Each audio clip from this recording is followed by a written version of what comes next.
மேலே கிறிஸ்பியாகவும் உள்ள சாஃப்டாகவும் சூப்பராக இருக்குது. ட்ரை பண்ணி பாருங்கள்.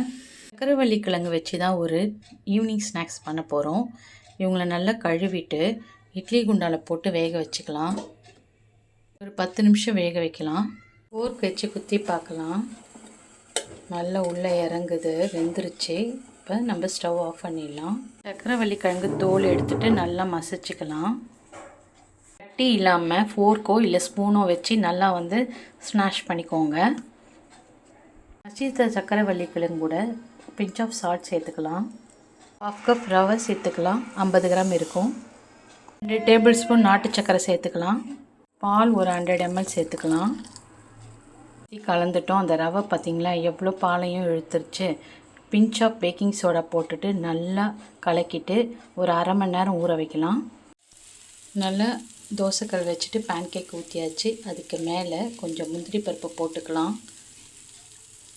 இதில் ஸ்வீட் பொட்டேட்டோவில் நிறைய பெனிஃபிட் இருக்குது. நார்ச்சத்து இருக்குது, பொட்டாசியம் இருக்குது, இரும்பு சத்தும் அதிகமாக இருக்குது. நம்ம இதை எடுத்துக்கிறதுல ரொம்ப ரொம்ப நல்லது. இது ஈவினிங் ஸ்நாக்ஸாக கொடுக்கறதுல ரொம்ப நல்லாயிருக்கும். ட்ரை பண்ணி பாருங்கள். ஹெல்த்தியான ஈவினிங் ஸ்நாக்ஸ் ரெடி ஆயிடுச்சு. ஸ்வீட் பொட்டேட்டோ வச்சு ஒரு பேன் கேக் தான். அவங்க மேலே ஹனி போட்டுக்கலாம்.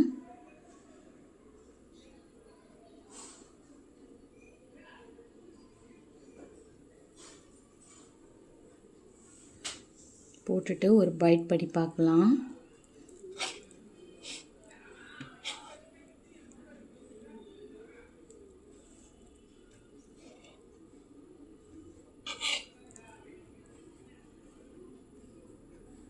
மேலே கிறிஸ்பியாகவும் உள்ள சாஃப்டாகவும் சூப்பராக இருக்குது. ட்ரை பண்ணி பாருங்கள்.